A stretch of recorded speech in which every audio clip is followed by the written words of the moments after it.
Jangan berpikir bahwa kalau gue nggak ada sepanggung nggak keren gitu. Enggak. Jadi harus tahu bahwa sebuah pertunjukan tuh ada ekosistem kecil dari situ. Kenapa Slang berpolitik gitu? Emang nggak tahu dari album pertama Slang udah berpolitik? Ngomongin masalah aborsi dan lain-lain, ngomongin masalah alam, masalah anak muda, sosial. Itu bagian daripada politik kita sebenarnya. Di tahun 2008 kalau aku nggak salah, kita lagi rekaman, kita tiba-tiba ada berita kita mau ditangkap.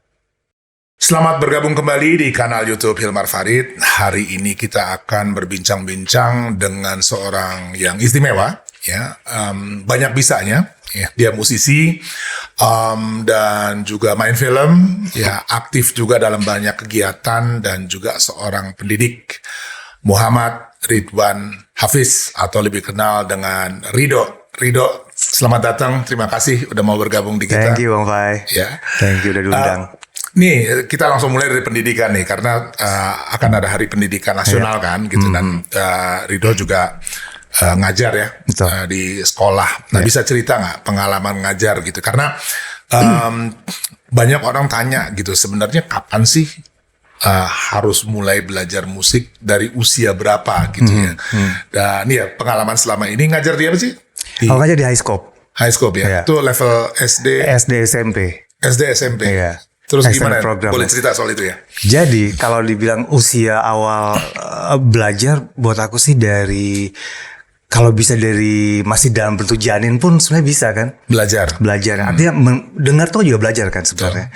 Kita mendengarkan anak-anak kayak cuman kita putarkan lagu-lagu misalnya klasik dan segala macam, ibu mendengarkan, anak pun biasanya kalau menurut kedokteran juga dia juga ikut mendengarkan sebenarnya gitu. Tapi prosesnya sih kalau buat aku dari contoh anakku aja deh. Dia di umur 9 bulan udah berusaha mengenal beat. Anak-anak di usia muda itu kebanyakan memang lebih suka percussion ketimbang harmoni gitu. Ya udah biarin aja dulu percussion. Mulainya dari sana dulu ya. Jadi dulu aja. Ritme, mengenal beat paling enggak. Gitu. Karena kebanyakan orang pengen belajar musik, tapi sebenarnya dari beat sendiri mereka nggak ikut gitu loh. Gitu. Cuman pingin musik doang gitu. Atau mungkin kalau saat jamming kok nggak bareng ya gitu loh. Jadi itu sebenarnya pelajaran awalnya tuh emang anak-anak selalu start dari beat, percussion. Nah, jadi dari usia 9 bulan sampai usia 1,5 tahun, buat aku tuh emang startnya itu tuh. Kalau ada anak-anak yang tiba-tiba dia suka dengan harmoni, itu ada, tapi memang jadi spesial banget sebenarnya. Kalau di usia sangat muda udah tertarik pada harmoni dan kenal dan udah bisa gitu ya. Nah, setelah itu juga buat aku sebetulnya anak-anak itu juga instrumen yang menurut aku yang sangat-sangat sangat baik buat pertumbuhan, artinya pengenalan harmoni, notasi dan segala macam. Buat aku masih piano sih. Oh gitu ya, piano yang iya. Piano tuh harmoninya benar-benar, ya memang akan sangat banyak yang bisa kita pelajari dari situ. Kalau dari segi partitur ada kunci F dan G di situ. Kalau kita bisa belajar teori, itu jadi banyak banget yang bisa kita pelajari dari situ. Tapi balik lagi, ya aku main gitar pun sebenarnya dari situ juga kita bisa pelajarin itu juga gitu. Terus belajar pertama kali, ya sebenarnya dari SD juga Bang, aku. Mulainya main? Secara otodidak ya. Harmoni juga. Kakak dibeliin piano kecil-kecilan. Aku cuma main 2 tuts gitu doang. Gitu. Akhirnya berusaha dengerin, akhirnya ya udah bisa lah. Jadi sebenarnya instrumen pertama aku tuh piano. Justru piano. Bisanya. Ya udah kuliah dan segala macam. Akhirnya pas di Amerika itu tujuan sekolah di sana nggak lain nggak bukan memang pingin ngajar, pingin bikin sekolah musik. Oh gitu. Saat itu waktu pas itu ya. Jadi bukan untuk permainan, tapi pengen ngajar. Jadi kalau sekarang di slang tuh bonus buat gue. Oh gitu ya.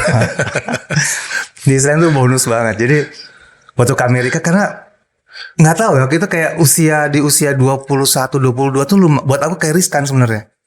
Mau ngapain ya abis ini ya? Kuliah nggak bener, gitu kan? Akhirnya sekolah musik lah gitu kan. Sekolah musik tujuannya apa sih sebenarnya? Ya kebetulan aku memang ngerasa bahwa aku suka ngajar gitu, Bang Fai. Dulu tuh kayak aku bisa dapat pelajaran 5, aku share ke orang 5. Gitu. Jadi ya ibaratnya kayak pengetahuan dikit ya sedikit itu aku kasih. Gitu lah, semua yang dikasih gitu ya. Dulu ya kayak gitu. Cuma tahu kunci C, ya aku cuma kasih orang nih kunci C itu seperti ini. Skill blues tuh seperti ini. Ya begitu itu doang gitu. Sampai di Amerika ya itu. Begitu pulang pingin. Tapi di Amerika ini di itu ya, Musicians Institute itu ya, di Hollywood ya. Di Hollywood. Nah itu kan kalau lihat ya, aku coba pelajari ininya gitu, orang-orang kayak Marty Friedman segala macam gitu ya, dewa-dewa. Nah, ini soal perbedaan dengan pendidikan seni di kita gitu ya. Di sini kayaknya praktisi kan nggak terlalu blend ya sama sekolah gitu ya. Sementara kalau di sana sepertinya ya kalau dia praktisi, Eddie Van Halen ngajar di Berkeley dan segala. Kayak gimana sih sebenarnya keadaan pendidikan musik ya waktu dialami di sana gitu? Sebenarnya kalau buat aku itu budaya mereka. Blues, rock segala macam udah jadi budaya mereka. Jadi saat mereka di sekolah itu kayak entah itu jadi dosen tamu dan segala macam itu memang sudah darahnya mereka sebenarnya gitu. Sangat biasa. Sangat gitu. Biasa. Terus kayak belajar teori di sana sama kita. Gak ada bedanya sama sekali. Dari SD, SMP, SMA yang kita dapat ya sama. Bedanya mungkin di sana C, D, E, F, G, A, B, C, di sini Do, Re, Mi, Fa, Sol, La, Si, Do, basic sama. Mereka juga kadang pakai gitu juga. Gitu. Notasi-notasi sama aja, skill sama aja. Terus yang membedakan apa sebenarnya? Jadi aku 3 bulan di sana tuh kayaknya nggak dapat apa-apa juga gitu. Oh gitu ya? Karena pingin jadi seperti. Oh gitu. Lihat. Motivasi yang membedakan. Masuk ke kelasnya Scott Henderson, pingin banget kayak dia. Tapi begitu pas belajar, skillnya bisa gitu misalnya. Tapi begitu pas main kok kayak nggak dapet soulnya, gitu. Datang ada lagi Paul Hansen tuh shredder yang gurunya Paul Gilbert juga. Dia main sweep picking gitu. Wah tiap malam belajar sweep picking segala macam. Begitu pas aplikasikan ke lagu, kok nggak enak ya gitu. Nggak dapet. Sampai akhirnya nyari terus tuh. 3 bulan tuh akhirnya menemukan aku pengen kayak gini deh, yang mainnya lebih santai karena emang mesti banyak berkaca juga gitu. Gitu. Nah di sana pada akhirnya sampai lulus itu bukan teori ataupun guru yang menarik sebenarnya. Yang menarik how to appreciate people.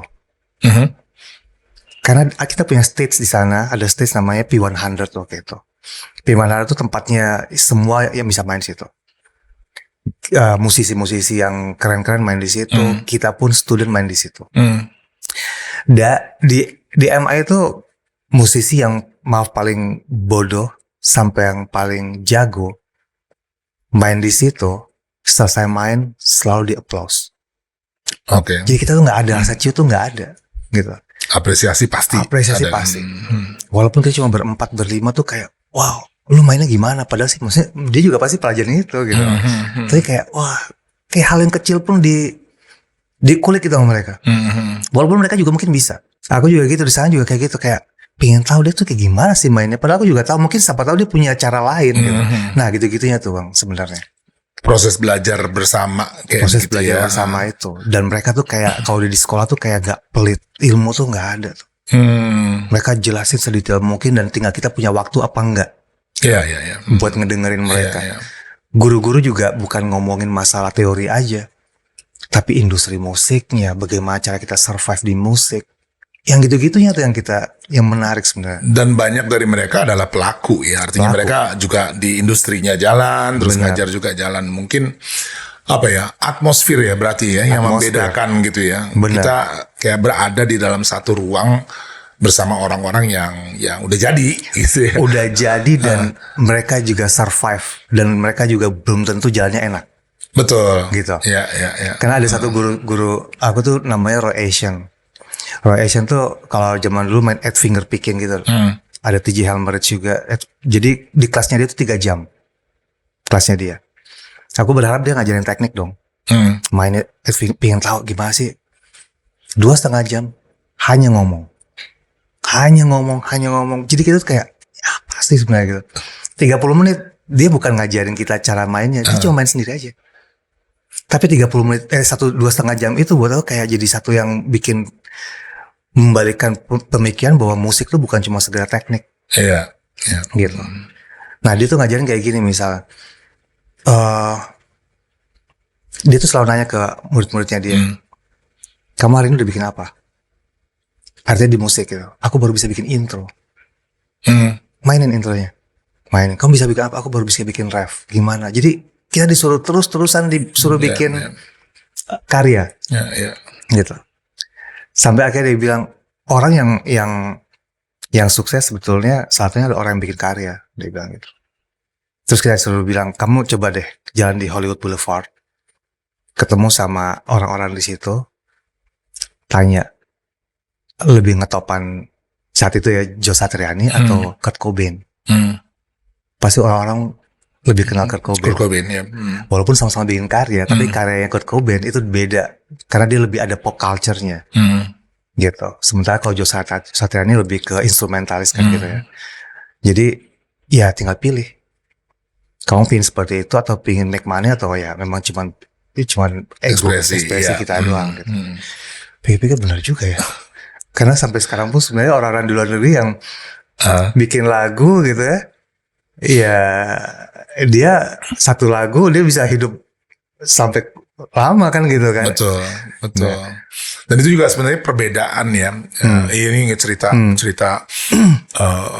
Miles Davis suatu hari nonton pertunjukannya Michael Jackson gitu ya. Terus Michael bintang kan gitu, tapi ngakuin keberadaannya si Miles Davis itu ya dia mungkin soal rekornya segala macam jumlah penjualan enggak ya, tapi kayak pengakuan itu ada gitu ya terhadap apa namanya kebesaran orang lain gitu ya, yang tidak selalu diukur dengan seberapa banyak album dia bisa jual. Betul. Gitu ya.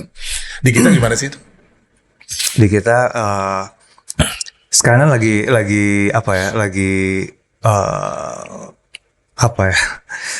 isu yang paling ini kan sebenarnya masalah penciptaan lagu kan. Iya.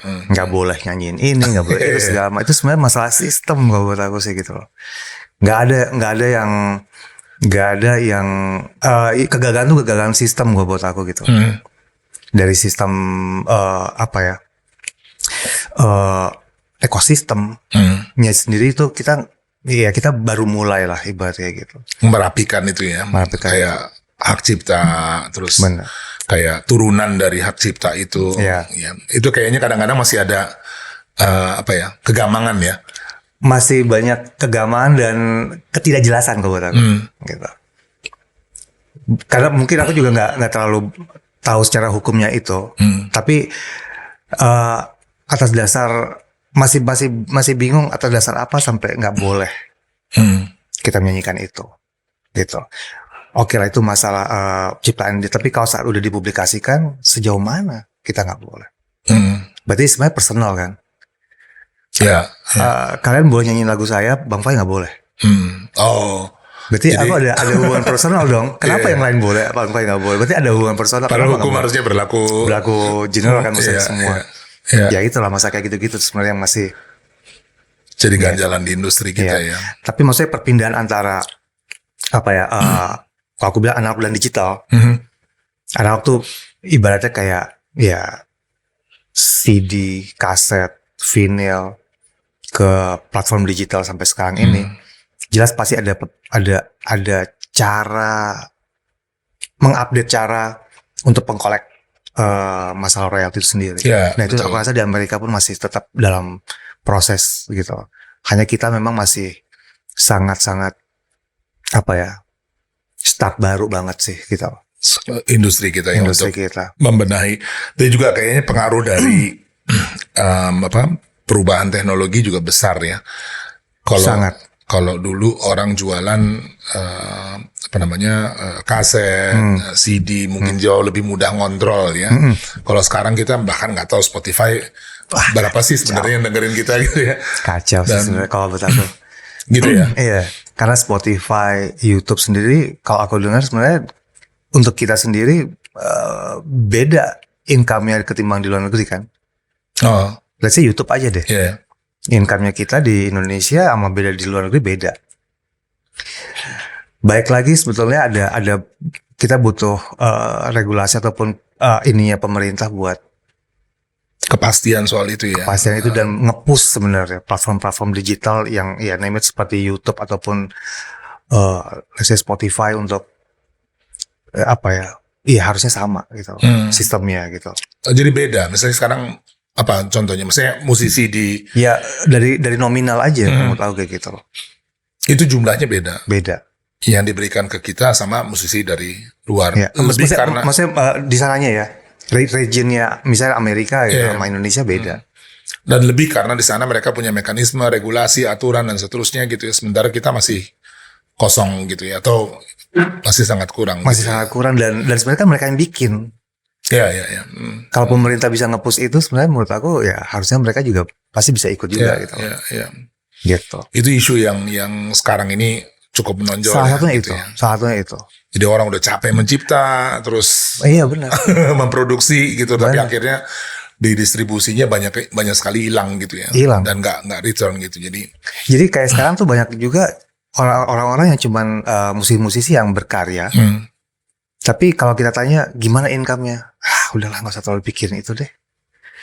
Yang penting off air aja deh udah. Ya lu tahu lah misalnya gitu. Kita di platform digital ya dapetnya segitu aja. Sumber pendapatan terbesar sekarang apa? Tetap konser. Tetap off air musisi. Oh, oke. Sementara kita sendiri sebenarnya kepingin bahwa ada karya kan seumur hidup ya buat anak cucu tuh bisa tapi ya sejauh mana juga kita belum bisa mengandalkan itu. Beda sama The Beatles misalnya mungkin. Oh iya. Ya kan? Iya. Harusnya kita bisa pelajari itu. Kenapa mereka bisa begitu santai saat bikin cuma satu hits, tapi mereka bisa lama gitu. Iya, betul. Kenapa kita nggak bisa gitu? Dan salah satu yang sebenarnya yang baru aku dapatkan juga beberapa hari lalu di Spotify sendiri tuh kayak outsource gitu. Jadi siapapun bisa masukin. Jadi kayak jadi misalnya lagunya Ridho. Aku bisa daftarin di sana gitu. Bisa. Terus menarik rights-nya itu. Iya. Karena ada satu album bandku dulu tahun 92 itu belum rilis sebenarnya. Udah rilis saat itu, tapi belum pernah rilis di platform digital. Terus teman tiba-tiba WhatsApp, "Loh, ini udah ada di Spotify." Wah. Padahal aku belum masukin. Siapa yang masukin? Gak tahu ini siapa, nggak tahu. Terus bayarnya kemana? Nggak jelas. Nah itu banyak. Dan lagu-lagu yang aku bikin tuh banyak. Ada beberapa yang sebenarnya yang wah kalau di YouTube tuh bisa jutaan yang viewers, tapi nggak dapat apa-apa. Dan dari mana mereka bisa masukin nggak tahu juga. Gimana caranya gitu loh. Gitu. Iya, atas dasar apa? Di sana juga penerimaannya. Iya. Kayak nggak ada kurasi ya. Nggak ada kurasi. Gitu. Dia cuma modal kita report. Tapi sejauh mana kita bisa ngontrol setiap hari kita punya. Berarti tugas kita mesti nge-report. Sementara tugas kita sebenarnya adalah berkarya kan gitu kan. Masa aduh. Nah sebenarnya ada juga kayak peran penting dari publisher juga menurut aku. Gitu. Butuh sistem ataupun apa ya kayak software ataupun alat yang bisa mendetek lagu ini punya kita dan bukan official yang merilisnya. Iya. Jadi harus take down. Oke, ya. Gitu. Jadi sebenarnya kebutuhan kita terhadap publisher salah satunya sebenarnya itu sih juga. Untuk memastikan itu semua ya. Karena mulus deh pokoknya semuanya gitu ya. Benar. Karena kalau musisi diharapkan juga memainkan peran itu ya udah. Wah itu dah. Ya mungkin juga gap teknologi macam-macam isu ya. Iya benar. Iya. Karena nggak semua orang melek teknologi kan. Jadi kayak sekarang kebutuhan akan publishing agency yang memang katakanlah membela si musisi ini urgent ya, terasa ya. Aku juga akhirnya ikut publishing. Oke. Ikut publish di satu perusahaan publisher gitu. Ya memang mereka soalnya punya link ke luar negeri. Ya. Saat misalnya luar negeri ada film yang membutuhkan soundtrack, ternyata mereka mau pakai punya kita, itu ada publisher yang akan mengurusnya. Jadi kita udah ibaratnya udah lebih ringan lah pekerjaannya. Gitu. Ini kan oke lah gambaran industri kita hari ini. Ini kita coba rewind sedikit ya. Kan Rido perjalanan karir kan panjang gitu ya. Ngalamin semua era nih kayaknya dari zaman kaset gitu ya, CD dan seterusnya. Dan kalau lihat perkembangan teknologi dari waktu ke waktu, yang perkembangannya cukup cepat ya 25 tahun terakhir ini. Itu rasanya ya, ini mau tanya justru gitu. Rasanya cara orang bermusik ya, entah mencipta, memainkan dan menikmati musik ini kan beda ya dari waktu ke waktu. Ingat kalau zaman dulu kaset gitu, kemudian radio berperan banget gitu ya, sehingga rasanya waktu itu kita sering banget dengar misalnya band-band yang nggak di nasional gitu ya, tapi mereka main di tingkat lokal, ngumpulnya di studio-studio gitu ya. Jadi kayak punya komunitasnya sendiri gitu ya. Itu satu hal. Terus kedua juga misalnya album. Ya, kita sempat ngobrol waktu itu ya. Jadi kayak orang kan bikin album tuh ya memang mengumpulkan sekian banyak lagu di bawah satu konsep gitu kan. Sekarang kan enggak gitu ya, orang dengerin single semuanya gitu ya. Bisa cerita nggak sih pengalaman tuh transisi ya sampai membawa kita sekarang kayak begini nih?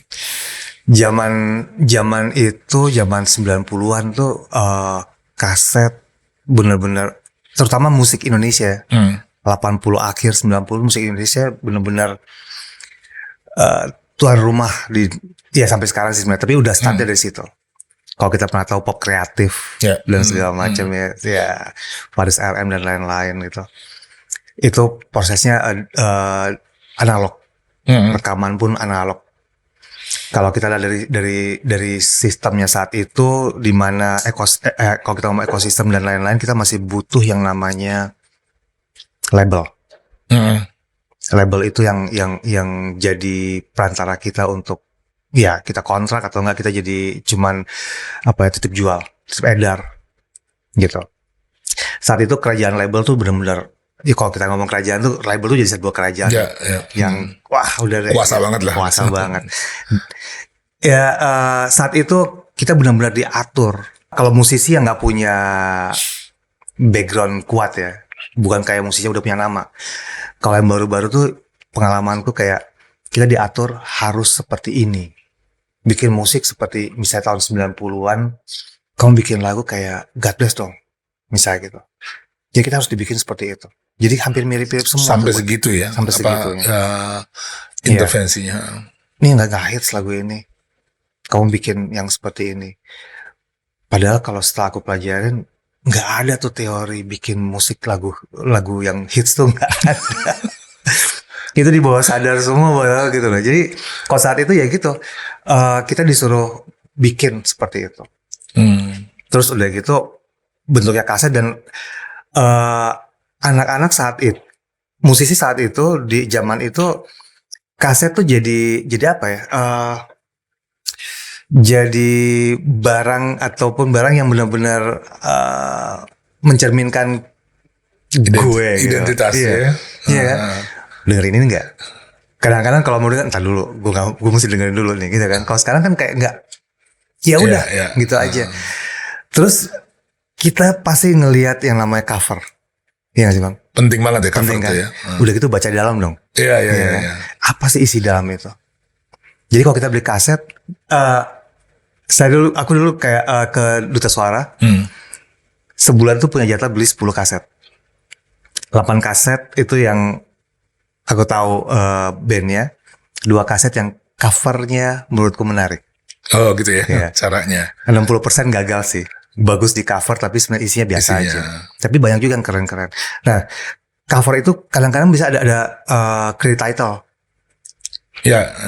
Itu yang kita baca sebenarnya kayak, wah produsernya kata dia Matt Lang atau Brandon O'Brien segala macam tuh kita tahu tuh produsernya. Terus rekamannya, di sini, masteringnya di sini, mixingnya di sini, engineer ini, gitu. Oh ternyata backing vokalnya Motley Crue tuh ada Steven Tyler, ada Bryan Adams, ada Elton John yang main piano segala macam. Kalau sekarang semua informasi itu ada. Dan pembuat covernya si ini. Oh iya. Indonesia dulu Lesin misalnya yang bikin itu ada orangnya yang kita tahu gitu. Paling nggak kita tahu. Gue pingin ini, pasti gue hubungin dia. Gue pingin musiknya seperti ini, produser yang gue pilih pasti dia. Gitu. Semua informasi itu ada. Kalau sekarang beda banget ya. Beda banget. Nah, mulai era digital, shock juga, tapi nggak boleh nggak boleh gaptek juga gitu. Nggak boleh. Udah nggak bisa bilang zaman kita dulu itu udah nggak bisa deh. Nggak bisa. Jangan. Nah itu yang menarik ya. Maksudnya kalau lihat slang gitu kan mulainya juga dari era itu kan. Gitu. Terus sekarang tetap eksis gitu ya. Itu apa sih? Maksudnya gimana sih strateginya gitu untuk menghadapi ini kan pertanyaan banyak orang bukan hanya di musik loh ya. Orang bisnis juga sama gitu ya. Dia untuk bisa bertahan di jalurnya itu sih apa ketangkasan yang diperlukan gitu ya sehingga dia bisa tetap ada di track yang sama terlepas dari terjadinya perubahan teknologi dan seterusnya. Kalau sebagai sebuah kelompok hal yang paling utama tuh mimpinya harus sama. Kita punya mimpi apa nih ke depan, dan mimpi itu kita nggak mikir buat setahun 2 tahun ke depan tuh apa, bukan itu. Bulan depan, 3 bulan lagi, 4 bulan lagi kita ngapain ya gitu. Jadi short term aja. Kalau kita suka bilang bahwa don't make a plan gitu loh. Kita pikir banyak planning happen, bisa gitu. Jadi bisa apapun bisa terjadi yang nggak kita pinginin. Jadi kita pinginnya short planning. Nah kalau dibilang kenapa kita bisa sampai sekarang, sebenarnya tuh mimpi kita sih Bang Fai. Yang tetap gitu ya.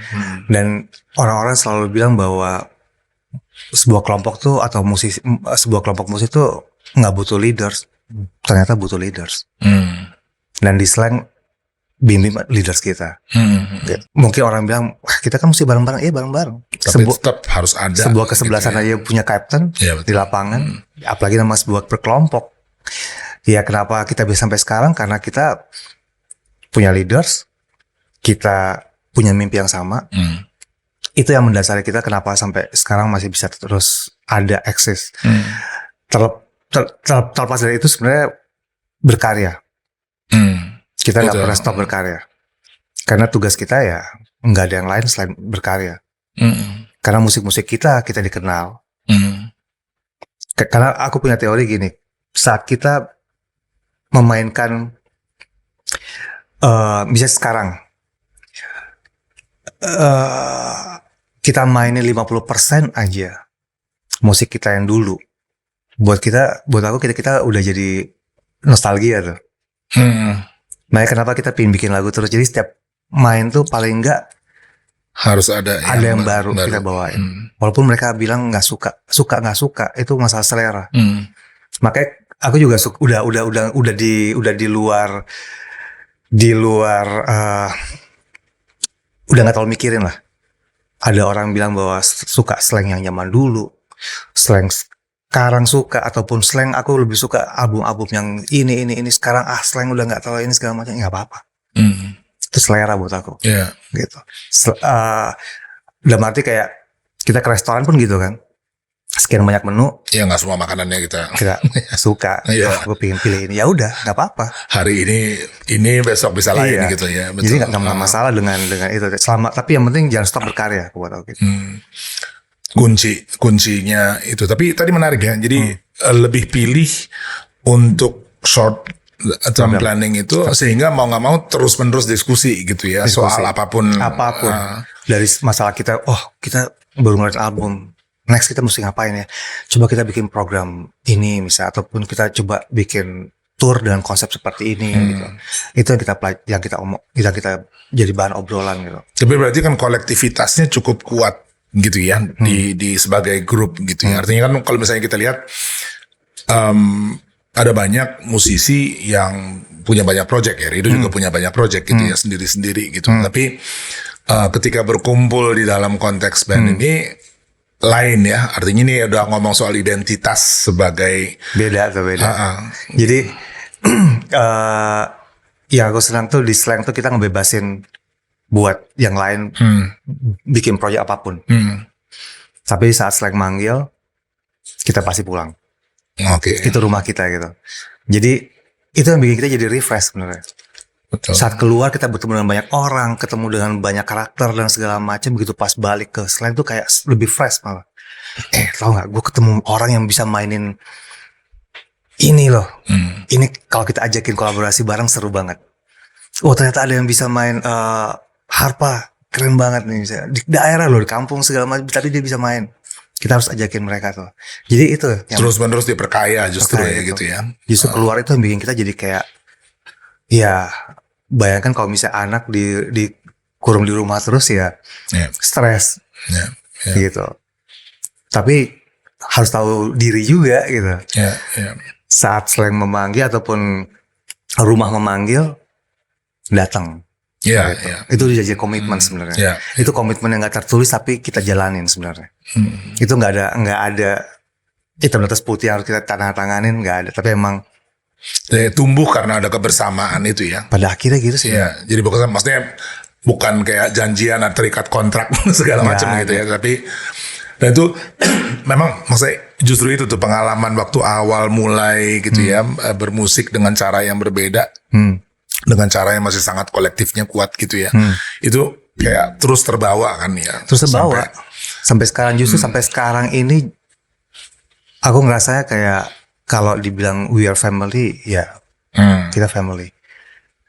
Mungkin proses berjalannya waktu gitu ya. Kalau dulu kita cuman kayak teman ngumpul, teman ngeband, make money di situ.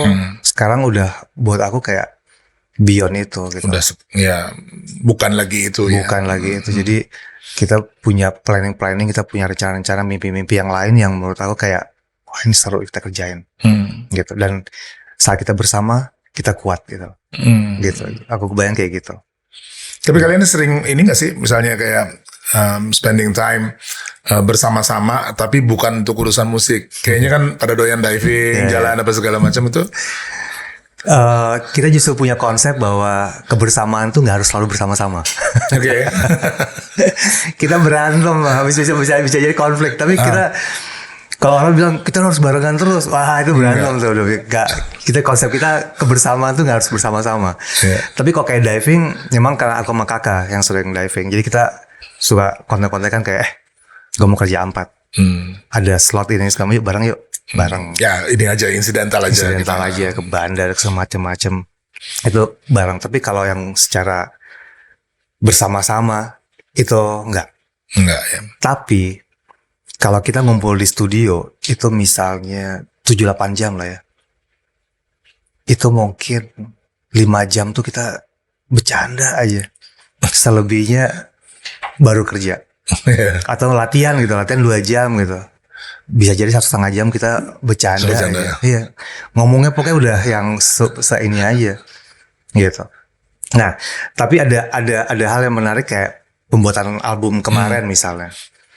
Kita kan beberapa kali kita 99 rekaman kita di Labuan misalnya, sewa villa bareng-bareng untuk pekerjaan 2 minggu. Kita stay di satu tempat bareng-bareng, itu sering terjadi kayak gitu. Kayak kita bikin album di Lokananta di tahun 2000 berapa 17-16 gitu. Kita barengan gitu. Kemarin album terakhir di 2023 Desember kita rilis. Itu kita rekaman di puncak. Di villa di puncak. Nah, itu kesadaran bahwa kita bareng-bareng lagi yuk bikin satu album yang kita memang satu tempat bareng-bareng udah.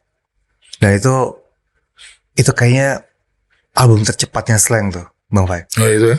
5 hari, 1 album tuh. Ya, akhirnya aku lumayan perfeksionis. Tapi begitu sama Slank tuh kayak baru ngerasain bahwa ada hal yang ini perjalanan sejarah yang ya udah. Ada yang kurang, ya itulah jadi cerita kita. Ada yang nggak suka, itulah cerita kita juga. Tapi paling nggak kita mencoba untuk berkarya berdasarkan saat itu apa yang kita pikirkan gitu. Ya itu, bangun pagi, studio, gue mau isi ini. Spontanitasnya juga tetap. Tengah malam, gue ada ide ini, isi lagi gitu. Gitu. Termasuk gunain alat-alat yang ada di reliefnya di Borobudur kayak udu pot. Aku pakai juga di situ. Jadi ada beberapa lagu yang main di situ gitu. Ya pokoknya sebisa mungkin kita berkarya untuk masukin memperkaya lagu itu sendiri, kita kerjain gitu. Jadi kebersamaan kita tuh bukan di jalan-jalannya justru sebenarnya. Justru lebih ke bermusik, pekerjaannya gitu. Kalau tapi ya itu tadi ya, sebagai sebuah grup ya. Sebagai sebuah grup berhasil lah membentuk kebersamaan itu ya. Nah, tantangan kan kadang-kadang bukan hanya datang dari dalam ya, proses kreatif ya, tapi juga datang dari luar gitu. Misalnya kayak tadi ya, perkembangan teknologi gitu yang membuat caranya kita kemudian bermusik juga berubah. Nah, selama ini kalau di Slank ya, itu menghadapi perkembangan teknologi yang terus berubah nih, ininya apa ya? Resep lah gitu sebut gitu. Untuk dia sama, kayaknya kan juga mungkin level pengetahuan yang mengenai teknologi beda-beda nih, bervariasi gitu. Kalau teknologi rekaman sebetulnya buat aku sih kita cukup update sih sebenarnya. Terus pertama kali kita pakai digital juga di tahun 2000 pas ngerjain album Virus. Itu pertama kali kita menggunakan software yang namanya Pro Tools gitu. Walaupun sebenarnya mungkin udah ada dulu, tapi di 2000 itu kita baru menggunakan itu. Walaupun dari sebelumnya dari pakai pita, terus pindah ke adat, ada nama ininya juga, sampai akhirnya ke digital yang namanya Pro Tools. Dan sampai sekarang kita nyaman menggunakan itu. Semua menggunakan itu. Kita pernah rekaman tahun 2008 di Amerika. Albumnya Slank yang Anthem for the Broken Hearted itu direkam di Amerika. Kita sebulan di sana, diproduserin sama Blue Saraceno, gitarisnya Poison. Saat itu kita rekaman tuh di studio kecil, di Studio City. Kalau rekaman di rumahnya dia kecil banget lah bang, cuma kayak kamar kecil. Alat-alatnya juga bagus, tapi nggak segambreng di studio kita di sini. Tapi mereka hasilnya bagus gitu. Ternyata apa sih yang bikin bagus? Ternyata mereka tuh satu unit efek di sana. Jeroannya tuh mereka tahu gitu. Ibaratnya mereka tahu harus gue mesti ngapain pakai ini gitu. Kalau kita kan yang penting misalnya Eventide ini bagus buat vokal, dipakai buat vokal doang misalnya. Kalau mereka enggak, ini bisa buat ini enggak? Ini bisa dia ngulik terus. Ngulik ya. Gitu. Nah jadi aku pikir kayak sebenarnya tuh sekarang sih udah banyak audio engineer kita yang keren-keren gitu. Tapi zaman dulu buat aku kayak nguliknya itu kurang sih buat aku di era-era itu. Nah itu tuh untuk begitu kan sekarang terjadi di ruang-ruang yang ya itu tadi ya masing-masing aja kan sebenarnya gitu. Nah pendidikan nih bisa nggak sih sebenarnya memfasilitasi yang kayak begini gitu ya, punya lab misalnya kayak begitu. Itu di kita ada nggak sih? Sebetulnya sekolah musik ataupun kampus musik di Indonesia ada yang buat audio engineer. Kebetulan anakku juga di situ ada. Dan dia juga udah belajar bisnis musik gitu. Kalau bicara pendidikan sebetulnya layaknya harusnya dari tingkat SD sebenarnya. SD, SMP, SMA tuh mesti punya harusnya. Bukan cuman masalah instrumennya. Kayak string ataupun brass segala macam. Itu kayaknya udah ada kan ya di Jogja dan lain-lain. Tapi buat aku kayak knowledge tentang bisnisnya, Knowledge tentang apa ya, ekosistem musik tuh apa aja sih? Manajemen semuanya. Manajemennya ya. Kayak aku ngajar di high scope. Aku kasih masukan bahwa sebetulnya anak-anak itu harus dikasih pandangan bahwa nggak semua anak itu harus ada di atas panggung, gitu. Ya. Nama ekosistem tuh di sebuah panggung tuh ada yang namanya artisnya, ada audio engineer-nya, ada roadies-nya, ada stage manajernya. Semua berperan tuh. Show manajemen semua berperan. Dan itu yang bikin show jadi bagus, gitu. Bukan cuman si artis doang. Jadi jangan berharap bahwa kita tuh, maksudnya jangan berpikir bahwa kalau gue nggak ada sepanggung nggak keren gitu. Enggak. Jadi harus tahu bahwa sebuah pertunjukan tuh ada ekosistem kecil dari situ yang menghidupi itu sampai ke wardrobe, ya nggak sih? Lighting, engine, sound engineer dan lain-lain tuh ada gitu. Nah itu yang mesti tahu gitu, mereka pelajarin. Nah di kita tuh kan baru sebatas instrumen gitu untuk sekolah ini ya, dari menengahnya lah ibaratnya gitu ya. Kita baru itu. Aku belum lihat ada yang mempelajari tentang bisnisnya, ekosistemnya gitu. Jadi saat mereka ketemu di dalam pekerjaan yang sebenarnya, ternyata mereka baru belajar gitu. Kenapa nggak dari awal ini mereka di dalam ini ya kurikulum atau mengetahui bahwa kita nggak selalu harus jadi starnya. Star kita tuh justru di belakang panggung, gitu kan. Ya kalau aku contoh kayak di Indonesia, Jay Subiakto ya misalnya. Siapa yang nggak suka main, maksudnya nggak bangga dikerjain sama dia? Karena dia punya pemikiran dan lain-lain gitu, bisa gitu ya. Terus banyak banget kayak sound management yang lain kayak Inetai Mena misalnya gitu ya. Karena mereka cara manage-nya bagus. Kita ngerasa safe, kita merasa nyaman di situ. Itu kan mungkin orang nggak tahu gitu. Taunya pertunjukan keren, murah gitu. Siapa yang nyanyi gitu itu aja gitu kan. Padahal nggak ada yang murah, bagus itu ya jarang gitu ya. Itu omongan Mas Jaya itu. Mau kualitas ya ada harganya. Ada gitu harganya gitu. Nah itu maksud aku kayak perlu dikasih apa ya, pemahaman buat anak-anak sedari dini, gitu. Bahwa kita nggak harus selalu jadi player. Atau yang main di atas panggung gitu. Kita juga bagus, kita juga bisa hidup. Justru malah kita bisa hidup di belakang panggung. Ya kan? Karena semua band bisa kita kerjain. Betul. Iya kan? Jangan-jangan job lebih banyak tuh banyak. Yang di belakang panggung. Faktanya begitu ya. Tapi belum ya. Jadi kita pendidikan itu kalau misalnya sekarang kita bikin kayak peta gitu ya. Apa sih sebenarnya yang kita masih kurangnya juga masih cukup banyak ya. Elemen-elemen tadi ya, manajemen belum gitu, kayak stage. Jadi kebanyakan teman-teman yang sekarang aktif kerja di situ bukan sekolah. Gitu ya. Dia nggak belajar secara formal. Iya, Pak. Kemudian dia mendalami tapi mulainya nggak begitu. Enggak. Jadi kayaknya lu bisa nih, lu kerjain deh gitu ya. Lebih begitu ya daripada. Coba tanya misalnya yang jago-jago yang itu awalnya bisa kayak stage show management aja, stage manajernya gitu. Terus sebelum ini ngapain sih gitu. Wah, gue dulu mungkin gulung kabel segala gitu misalnya jawaban mereka. Jadi yang mereka omongkan tuh perjalanan karirnya mereka, bukan apa yang mereka pelajari. Ya itu pelajaran sekolah juga sebenarnya kan. Tapi secara formal aku rasa enggak ya. Enggak ya. Padahal itu sebenarnya kalau misalnya sejak awal ya ditanamkan kayak begitu tuh muncul barisan orang-orang yang memang kompetensinya di situ gitu ya. Itu juga memang kadang-kadang ya kalau kita lihat kalau judul pekerjaannya asisten dianggap kurang keren, padahal tanpa asisten nggak bisa jalan tuh siapapun eksekutif atau apapun kan. Benar. Sama kayak kru aku, Bang. Kalau aku 26 tahun di Slang, dia itu ikut aku 22 tahun. 22-23 tahun. Dari nggak bisa apa-apa.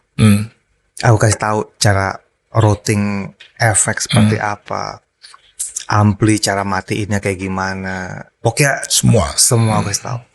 Sekarang kalau nggak ada dia, mati. Dia yang tahu nyalain Dia yang tahu ini segala macam, kok nggak ada dia. Jadi makanya kenapa kalau bisa, lo coaching klinik ya boleh, tapi lo sendirian nggak bisa. Gue udah ada kru. Kalau nggak tahu cara masaknya kayak gimana gitu. Jadi dia yang tahu sampai sekarang. Jadi nyimpen alat di mana, naruhnya kayak gimana. Wah udah deh. Jadi nyawa tuh sebenarnya bukan nyawa, itu dia di dia sekarang. Gitu. Betul. Gitu. Ya justru itu ya. Jadi peran-peran seperti ini yang ya mungkin selama ini karena nggak kelihatan di permukaan kan gitu ya, sehingga orang cenderung aduh gue nggak mau jadi yang itu deh gitu, maunya yang Nah itu kan dari cuman satu sisi gitu kayak gitaris gitu ya. Aku juga bikin project ataupun konser gitu. Milih kan, so manajemennya pengen pakai ini aja deh. Aku pengen lightingnya dia yang cocok. Audio engineer-nya yang backup dia. Dan kru aku pengen dia semua misalnya gitu. Orang-orangnya udah ada. Vendor untuk artwork-nya atau dekor panggungnya si ini. Kan udah pilih semua tuh. Dan kalau nggak ada mereka, nggak kelar, nggak bagus pasti gitu kan. Atau nggak kita nggak puas gitu loh. Gitu. Jadi memang penting banget itu, mereka tuh keberadaan mereka sangat penting. Ya itu mungkin kita perlu tadi ya, rasanya juga ada kaitannya dengan pengakuan terhadap itu sebagai profesi kan. Ketika orang kayak misalnya take for granted aja gitu ya, bahwa ya show mesti jalan dan segala macam. Padahal kan ada jenis-jenis pekerjaan gitu ya, dengan disiplin profesional tertentu gitu ya, kan nggak bisa semua orang juga gitu ya. Termasuk ngurusin keamanan juga nggak gampang kan. Bahkan kan ada private security. Kita mesti ambil itu juga, karena kalau di kita mungkin dari kepolisian cuma di luar, di dalam memang harus security ataupun orang-orang yang punya pengalaman ngurusin show. Gitu. Bagaimana cara penanganannya kalau ada yang rese dan segala macam, mereka bukannya mukulin tapi lebih ke ngamanin. Gitu. Itu kan mesti orang-orang yang terlatih, gitu kan. Gitu. Nah, aku pikir sih kalaupun misalnya sekolah-sekolah di Indonesia, sekolah negeri lah misalnya, kalau emang ada yang berminat itu, mungkin dari Kementerian Pendidikan juga bisa bekerja sama dengan semua itu, buat bikin kayak coaching klinik di situ, tapi rutin, rutin, entah itu lightman ataupun mungkin show management ataupun apapun lah yang ada di ekosistem sebuah pertunjukan. Dan kalau memang mereka berminat, mereka bisa diajak buat live ikut kerja. Ikut kerja aja langsung praktek. Begini loh. Gitu. Kan di daerah-daerah juga banyak sebenarnya mereka show. Ya udah. Mungkin betul. Iya kan? Aku sih bayangin misalnya sekarang semua kabupaten kota pasti punya ulang tahun, pasti kan bikin show 5-10 acara setahun gitu, kali 500 aja udah 5.000 panggung hampir pasti, semua menurut aku. Jadi saat mereka ke situ mungkin ya disempatkan buat tapi memang nggak harus semua SMA menurut aku ataupun SMP, tapi yang dipilih itu atau yang berminat banget gitu. Udah, jadi mereka juga diajak buat langsung praktek ataupun melihat langsung kerja seperti ini loh. Jadi rodis itu bukan hal yang rendah, tapi dia bagaimana tahu posisinya, jarak antara belakang ampli sama artisnya berapa, cara supaya nggak kesandung mesti diapain, kabel-kabel ini itu kan juga pengetahuan. Betul. Terus kalau misalnya ada tangganya mesti diapain, dikasih lakban yang lebih terang supaya orang artis kalau naik juga tahu batasnya segini, kan itu kan nggak ada di pelajaran yang gimana. Iya betul. Mesti kayak tahu kan gitu. Gitu. Harus jadi apa namanya, kebiasaan di lapangan yang di. Nah ini balik soal slang ya. Salah satu kekuatannya kalau menurutku kan juga kaitan sama komunitas ya. Gitu, tumbuh bersama-sama gitu ya. Nah, sementara tadi nih gitu, kalau misalnya pada awalnya, aku masih inget tuh, kalau di Gang Potlot tuh suka luber sampai ke Duren 3 gitu ya. Apalagi kalau ada ulang tahun, Makanya kan udah kayak begitu ya. Sementara kalau lihat sekarang kan, ketika orang mengakses lebih melalui platform dan segala macam tuh, berubah nggak sih hubungan itu? Ya generasi yang lebih baru sekarang gitu, yang nggak nongkrong gitu ya. Relasinya dengan slang sebagai sebuah grup itu ada pergeseran nggak sekarang ini, atau sebenarnya sama aja? Kalau di slang sebetulnya platform-platform kayak YouTube dan segala macam itu justru jadi jalur kita yang baru gitu, kayak kaki kita yang baru lagi, karena kita biasanya harus bayar TV misalnya saat itu, tapi sekarang kita udah punya platform sendiri, kita bisa edarkan musik video kita ataupun pemikiran-pemikiran kita, aktivitas kita selama ini bisa. Tapi kalau slang sebenarnya dari dulu kita selalu, setiap kota kita suka ngedatengin base camp slankers. Slang itu tetap ya itu ya. Tetap. Kita punya 180-an apa ya slankers fans club. Indonesia, Asia, di Eropa juga ada beberapa gitu. Jadi kalau misalnya kita ke satu tempat, kita selalu datengin. Dan slankers itu mereka harus bikin report setiap 3 bulan atau 4 bulan, report kegiatan sosialnya ngapain. Apa sih biasanya? Bersih pantai, bersih kali, atau apa segala macam. Pokoknya aktivitas-aktivitas seperti itu. Jadi kalau enggak, ketuanya kita ganti. Oh gitu ya. Oh jadi ada hubungan organik nih, bukan cuma sekedar mereka. Enggak, kita resmiin. Kita kasih kita kasih sertifikat kayak piagam bahwa ini Slankers Fans Club misalnya Jogja atau Malang itu benar-benar misalnya yang resmi dari kita. Gitu. Jadi kita tahu ketuanya siapa. Entah itu kita mau ke Medan, ke Batam, segala macam tuh kita tahu siapa ininya gitu. Ketua Slankersnya siapa gitu. Dan aktivitasnya seperti itu. Gitu. Nah, ini agak lain sedikit nih. Slang kan muncul juga sebagai grup yang sangat terkenal independen gitu ya. Jadi juga menyuarakan macam-macam hal kritik dan seterusnya gitu ya. Tapi sebutlah 10-15 tahun terakhir gitu ya, bikin pilihan-pilihan kan ya di dalam kehidupan politik kita gitu ya. Nah sehingga ada deh yang ngomong, aduh slang kenapa ya sekarang jadi plat merah gitu-gitu ya. Menarik. Maksud gue pertanyaannya sih sebetulnya lebih ke dinamika ini nih ngejaganya gimana gitu ya. Artinya aku sih tetap melihat ya ada independensi dan segala macamnya tetap gitu ya. Tapi ini kan kalau di musik kadang-kadang orang juga nganggapnya apa ya, satu hal yang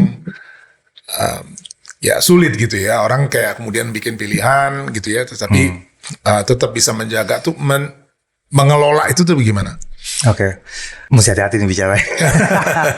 Tapi maksudnya saking banyaknya gitu. Makanya.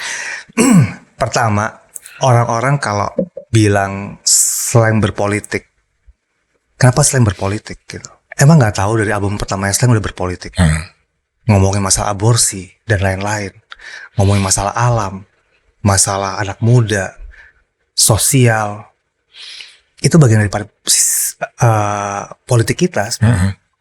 Melalui musik. Mereka tahu nggak tahun 98 misalnya kita turun juga. Gitu. Itu juga bagian dari politik kita sebenarnya kan gitu. Jadi kalau sekarang kita menaruh sebuah apa ya, hati kita ke satu pilihan, itu bentuk sikap sebenarnya. Saat kita memilih adalah sikap buat kita. Jadi kita ingin ada perubahan. Poinnya gini, 2014-2019 kita memilih. Itu karena memang kita dekat dengan Pak Jokowi. Dan kita menaruh harapan di situ. Maksudku gini, jangan sampai kita pengen Indonesia maju, tapi kita nggak tahu nih kita mau naruh ke siapa, gitu. Kita pengen Indonesia maju, tapi kita ngeliat orang lawan arah kita diemin aja, gitu. Naik motor diemin aja, terus orang nggak ngantri di bandara gitu kita diemin aja, kita nggak tegur, biarin aja gitu. Ya enggak lah gitu. harus melakukan sesuatu. Iya. Ada yang buang sampah sebenarnya kita diemin doang. Itu juga sebenarnya terus sama juga gitu. Kita punya mimpi besar terhadap Indonesia. Terus siapa yang bakal menjalankan ini? Gitu? Ya kita naruh itu. Dan kalau orang bilang bahwa tadi Bang Fai bilang kita ban plat merah dan segala macam, 2019 sampai 2019 kita benar-benar relawan yang rela. Poinnya adalah aku pribadi nggak gelendot-gelendot di istana, nggak kepingin juga jadi itu. Ditawarin juga nggak, pasti aku nggak mau. Gitu. Aku pingin ya udah selesai perjuangan, selesai balik ke ini lagi. Jadi band plat merah, band istana dan segala macam ya. Aku mau tanya berapa kali sih kita main di istana? Band plat merah. Berapa kali sih dipanggil sama kementerian untuk ngisi? Ya. Ketemu pemerintah misalnya Pak Jokowi gitu misalnya. 5 tanganku aja nggak selesai buat ketemu dia. Nggak sesering itu. Nggak sesering itu gitu ibaratnya gitu. Terus punya nomor teleponnya juga nggak. Ya emang nggak penting banget. Aku sih ya udah selesai bawa itu udah dengan harapan bahwa Indonesia bisa maju. Tapi poinnya kan tadi itu ya, artinya sejak awal sebetulnya Slang punya sikap politik gitu kan terhadap banyak isu lingkungan, sosial macam-macam gitu. Pada saatnya datang satu sosok yang sesuai dengan cita-cita ini, klop. Gitu. Kalau si sosok ini udah nggak klop, ya juga nggak tidak berarti terus kemudian harus ikut ini terus gitu kan. Jadi, benar. Oke. Karena kalau orang bilang sebenarnya ada yang menyakitkan tuh bahwa orang berpikir kita dapat mainan dari pemerintah. Ya.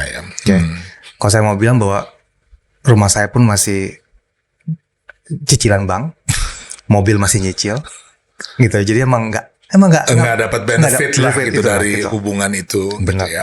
Jadi ya itu. Bahkan sebetulnya kalau kita mau lihat, kalau kita nggak ikutan memilih, mungkin secara income kita lebih besar. Karena ada juga beberapa pilihan tuh punya konsekuensi ya gitu ya. Tapi kita ambil itu. Karena kita pikir kita ingin ada suatu perubahan yang baik di Indonesia gitu. Nah, yang kita pikirkan bahwa sebetulnya Indonesia itu kan kaya bukan cuma dari sumber daya alamnya, tapi kekayaan alamnya dari keindahan alam dan juga kebudayaan tadi. Budaya kita begitu bagus gitu. Kita berharap bahwa ini terjaga dengan benar gitu. Ya mau nggak mau kita mesti menaruhkan harapan ke pundak seseorang gitu loh. Jangan sampai nanti artinya gini. Ada yang bilang bahwa kita kalah pun ya kita tetap kerja sendiri. Ya iyalah kerja sendiri. Kita memilih si ini pun kalaupun dia menang kita juga akan kerja sendiri. Ya, iya. Ini bukan masalah ini kita. Poinnya bukan itu gitu. Iya, emang kita pasti kerja sendiri dan kita pasti berusaha sendiri. Itu bukan tujuan bukan itu, tapi lebih ke mimpi-mimpi kita ke depan gitu. Tapi hubungan seperti itu tuh pengaruh nggak sih ke proses kreatif gitu ya? Misalnya sekarang kan 2014, 2019 kebetulan cocok dengan yang pegang pemerintahan dan seterusnya. Berpengaruh nggak misalnya ke karya yang kemudian dibuat? Kan sempat ada kasus tuh yang polisi. Oh, lagu polisi PKT itu. Iya kan, terus kemudian orang bilang, ini gara-gara tadi ya kan kayak nyambung kan gitu. Wah, itu ya. Ini berpihak pada pemerintah, sekarang dulu suka ngeledek-ledek aparat kekuasaan, sekarang tiba-tiba muji-muji polisi, gimana sih itu? Jadi kita ulang tahun polisi tahun lalu itu kita bikin lagu buat polisi yang baik hati. Dan itu benar-benar kita diserang banget sih. Bos, macam-macam lah. Setiap kali ada polisi yang bikin kejahatan ataupun oknum polisi yang bikin kejahatan itu selalu kita di-tag. Ini maksud lo. Polisi yang baik hati. Ya. Okay. Tapi di sini aku mau jelasin bahwa sebuah lagu atau sebuah karya kalau kita dibilang satir, kalau kita udah bilang dari awal satir jadi nggak satir. Gitu ya. Iya. Masa kita mau ngeluarin gue mau ngeluarin lagu ini tapi ini satir loh ya. Ya itu ya udah gak jalan. Itu butuh manusia yang lain untuk memikirkan bahwa mendeskripsikan bahwa ini satir gitu. Jadi ternyata memang banyak masyarakat Indonesia sekarang yang cuma ngeliat cover doang ataupun ngeliat ya memakan mentah-mentah, nggak mencerna dengan benar gitu. Jadi kalau aku mau jelasin sini, lagu itu dibuat saat ulang tahun polisi. Dan kalau menurutku kayak polisi itu kan aparat negara, polisi, TNI, kejaksaan ataupun apapun yang ada di Indonesia yang punya negara itu kan anak kandung Ibu Pertiwi kan, gitu. Ya kalau aku punya anak ada 4, kalaupun dia nakal, pasti aku selalu mendoakan yang terbaik buat dia. Aku selalu mendoakan bahwa kamu, atau enggak kita tegur, atau enggak kita bilang bahwa yang baik itu seperti ini loh, gitu. Sama juga dengan polisi. Jadi kalaupun itu hadiah ulang tahunnya mereka, itu sebenarnya kita make a wish sebenarnya kan. Kita berdoa buat polisi. Kita mendoakan polisi supaya dia seperti ini, jadi pelayan masyarakat dan lain-lain. Gitu. Ya itu bentuk doa kita sebagai rakyat, sebagai masyarakat terhadap aparat negara. Gitu. Ya kalau mereka ternyata ada oknum-oknum yang lain, ya berarti mereka bukan baik hati dong, gitu kan. Jadi nggak masuk dalam kategori ini yang doakan ini gitu loh. Ya mendoakan aja, masa kita mesti ngebunuh gitu. Sementara masih banyak polisi-polisi yang baik sebenarnya gitu. Betul. Jadi ya semua aparat pasti ada orang-orang yang baik gitu. Jadi ya tugas kita cuma mendoakan aja sebenarnya gitu. Jadi poin lagu itu seperti itu. Balik ke karya-karya yang lain juga kayak gitu. Kita ngomongin alam dan segala macam itu juga bagian dari politik kita kan sebenarnya. Betul. Bahwa ternyata ada pertambangan di sana yang merusak alam dan segala macam. Siapa yang harus bertanggung jawab? Pemerintah.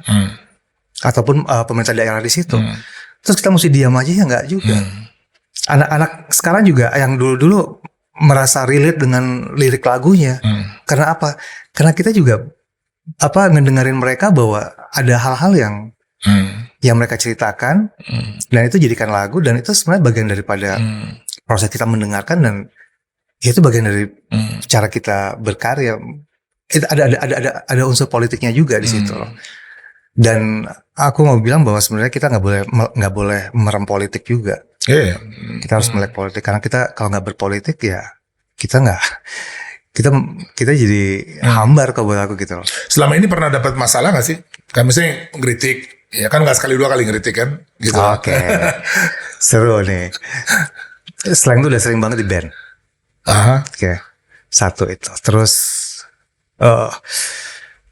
di tahun 2008 kalau aku nggak salah, kita lagi rekaman, kita tiba-tiba ada berita kita mau ditangkap.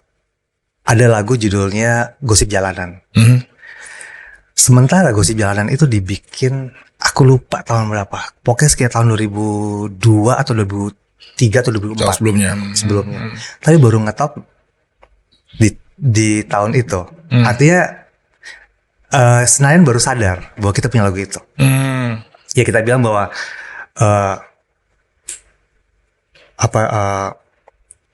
UUD, bikin UUD ujung-ujungnya duit, gitu.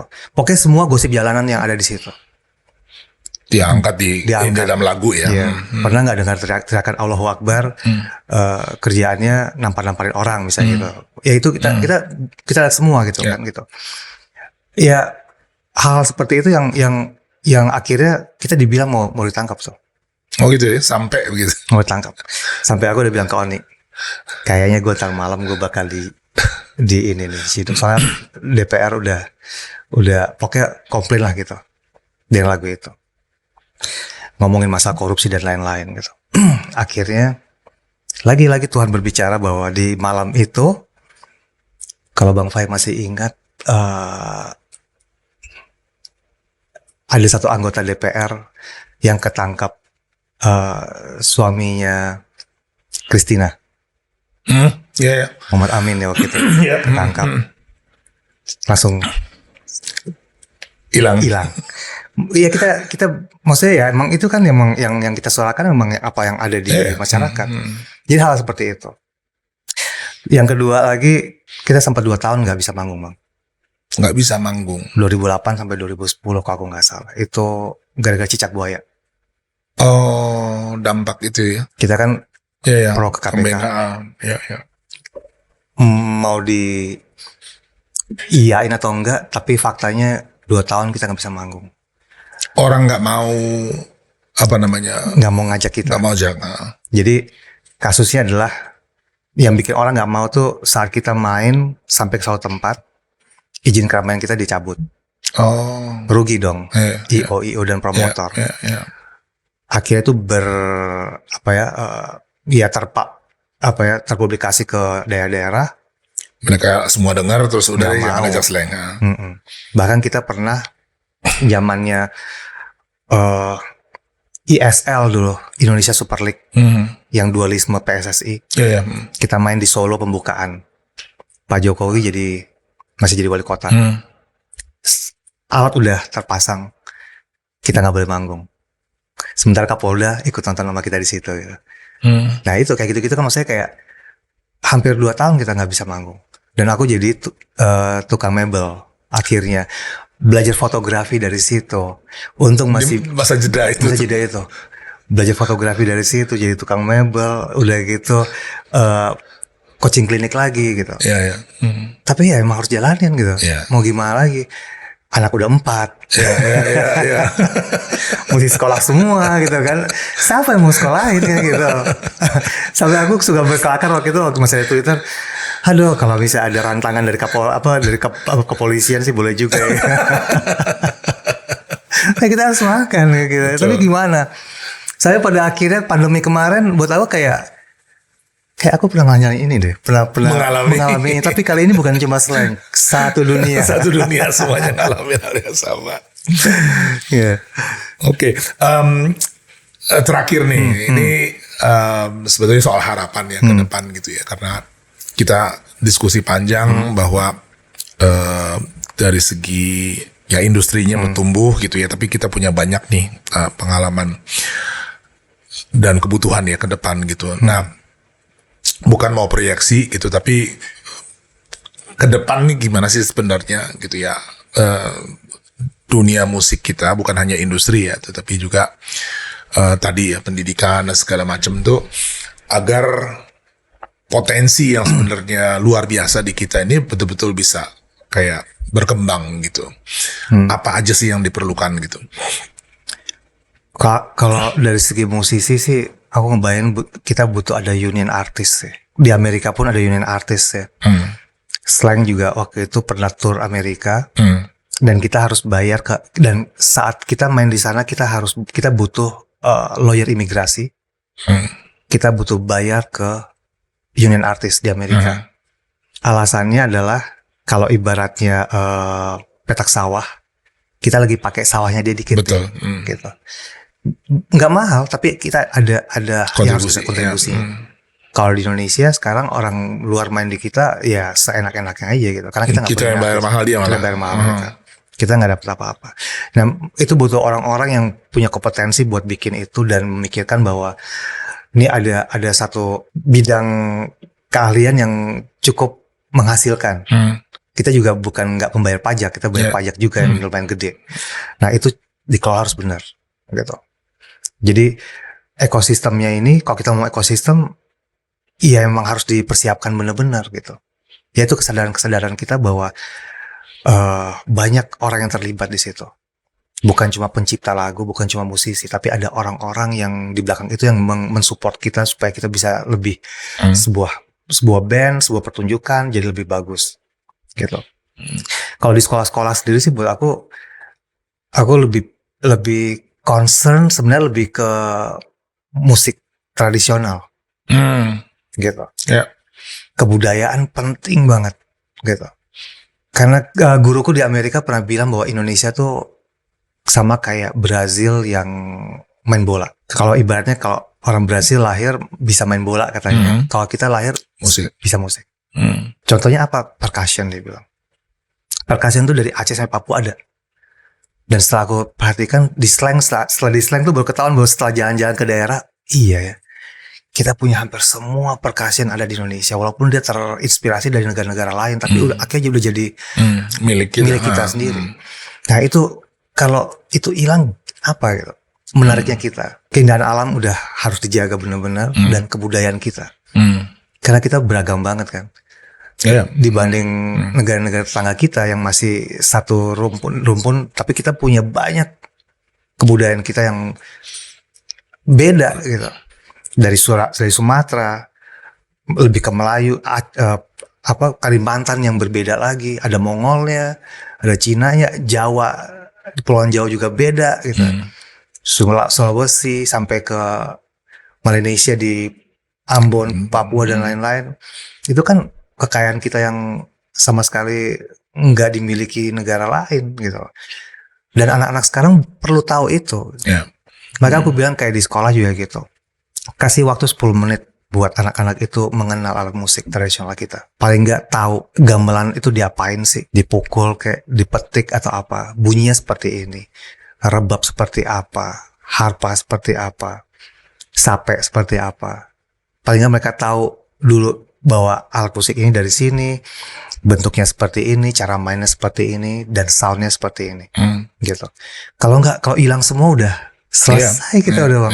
Betul. Nggak ada yang dan mindset musisi daerah juga menurut aku juga perlu dikasih pembelajaran dalam artian bahwa mereka bisa jadi mainnya loh. Mereka bisa bikin sebuah pertunjukan asal mereka tahu konsep pertunjukan yang benar kan mereka juga perlu tahu itu.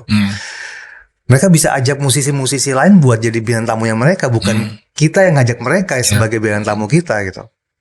Betul. Nah, mereka juga bisa atur lightingnya seperti apa kan jadi general. Bukan kita udah nggak lagi ngomong musisi tradisional. Betul. Ya cuma bilang sebagai musisi tok aja gitu loh. Gitu nggak perlu lagi ada embel-embel tradisional ya. Mereka udah cukup. Kalau sekarang kesannya tradisional tuh kayak terbelakang gitu ya. Terus harus ikut sama yang pop culture ataupun musisi-musisi yang sekarang sebenarnya nggak juga. Karena banyak banget sebenarnya musisi-musisi yang menarik banget. Beberapa aku ikut jadi juri di festival musik kompetisi musik tradisional. Wah mereka bikin musiknya, cara bermainnya gitu. Karena sekarang mereka juga udah mulai berpikir bahwa mereka juga perlu mengentertain penonton gitu. Sementara sekarang kebanyakan mungkin aku salah juga, tapi banyak yang aku lihat kayak musisi tradisional tuh berpikir bahwa mereka tuh cuman main di tempat wisata dan lobi hotel gitu. Sebenarnya kan bukan itu gitu. Dan ya walaupun mereka main dengan benar tapi ya udah kayak rutinitas. Gitu. Agak sedih sebenarnya karena jadi kayak dekorasi daripada gitu. Dia menampilkan sesuatu yang dia punya. Iya. Nah kalau ke depan sih aku pikir aku masih tetap pingin buat project untuk musik alat musik tradisional, alat musik lokal Indonesia yang pingin aku kenalin ke anak-anak SD, SMP sampai SMA dan mereka juga bisa memainkannya. Karena ada sedikit info kayak misal aku tuh baru kontrak dengan satu produk alat musik PV dari Amerika. Salah satu kontrakku mengatakan bahwa mereka harus mensupport alat musik musisi yang ada di daerah. Permintaan dari pihak Rido ya. Kalau oke, kita kontrak, kalau enggak entar dulu. Akhirnya mereka mau. Jadi pertama kali kita ngasih 90 ukulele karena mereka berpikir ukulele dan akustik ya. Ukulele itu daerah mana yang paling banyak dimainkan? Ternyata Maluku di Ambon. Mereka punya komunitas juga. Jadi aku kasih 90 ukulele ke sana. Dan banyak sekolah-sekolah ada 5 SD dan SMP yang jadi piloting project buat musik yang berbasis tradisional gitu, berdasarkan UNESCO katanya. Jadi aku kasih juga ke mereka. Jadi tahun 2022 aku kasih 90 ke mereka, ke anak-anak itu sendiri. Dan 2024 kemarin aku kasih ke sekolah SD Tuni di sana. Gitu. Jadi mereka butuh disupport juga gitu. Anak-anak ini perlu support dan kasih pemahaman bahwa musik itu sekarang nggak harus di Jakarta loh. Dengan platform yang ada sekarang, kita bisa nyerang dari daerah kita sendiri gitu, karena udah banyak buktinya kan gitu. Gitu. Jadi alat musik tradisional tuh aku pingin banget buat mengcapture lagi dan untuk dipelajari oleh anak-anak seluruh Indonesia gitu. Start dari mana? Udah pernah mulai dari Nada Nusantara waktu itu dengan Kemendikbud, dan itu kayaknya never ending story sih Bang. Masih terus berlanjut. Terus, dan itu harus siapapun harus terus menjalankan terus. Jadi semakin banyak literasinya, info tentang satu alat musik aja dengan 1, 2, 3, 5 orang yang menuliskan ya akan lebih kaya. Info kita tentang alat musik itu sendiri. Gitu. Ridho, terima kasih banyak. Thank you, Bang. Udah hadir, nggak kerasa. Semoga panjang kita bermanfaat. ngobrol. Iya, senang sekali. Makasih Thank you, ya. thank you.